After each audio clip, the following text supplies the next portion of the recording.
Nigerians have been charged to get more involved in the nation's political affairs and hold leaders accountable.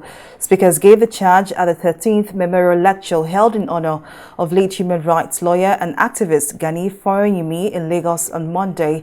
The event was attended by former human rights lawyer, senior advocate of Nigeria, Femi Falana, presidential candidates of the African Action Congress, Omoyele Sowore, Adewale Adebayo of the Social Democratic Party, among others.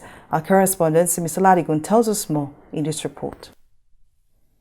The life of legal icon and human rights activist Gani Fawehinmi spanned several years of his tireless struggle against the injustice and brutality of military dictatorship and bad government in Nigeria.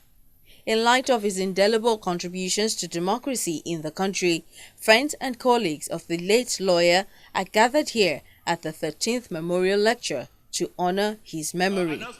Human rights activist and senior advocate of Nigeria, Femi Falana, who chaired the lecture, says he is unhappy with the current political and economic situation in the country. He says the problem of oil theft, which has led to the loss of scarce revenue, can be resolved by the application of technology.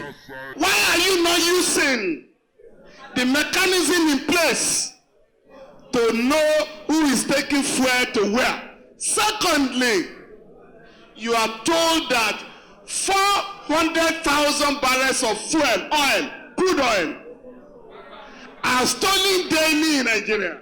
Nigeria is the only producing country that has refused to install a meter to know how much oil is produced daily. The government of smugglers, the government of oil thieves has refused to install the necessary technology. So we are saying here today that the NNPC must disclose to Nigerians why the software acquired 7 years ago has been disabled by the government so that tankers, so-called, can take out fuel. The late human rights activist Gani Fawehinmi was renowned for his fearlessness and bravery even in the face of tyranny. This, the presidential candidate of the African Action Congress, Omoyele Sowore, says is needed at a time like this. We cannot keep handing over our victories to those who have never had a scintilla of interest or sympathy for what we stand for.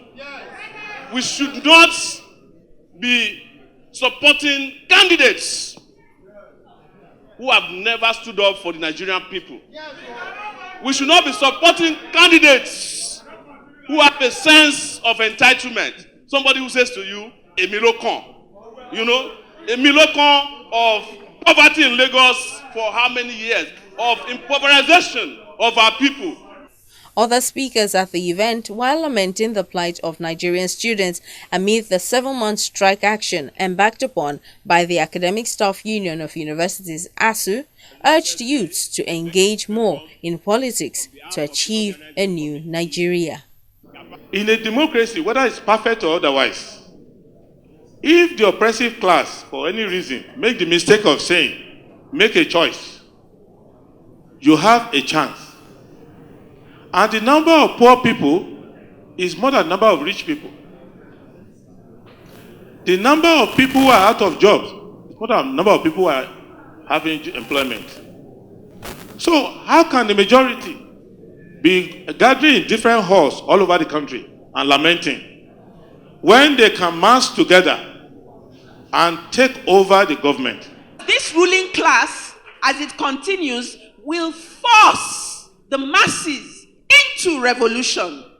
The only problem now is it needs to be an organized as opposed to a disorganized type of revolution.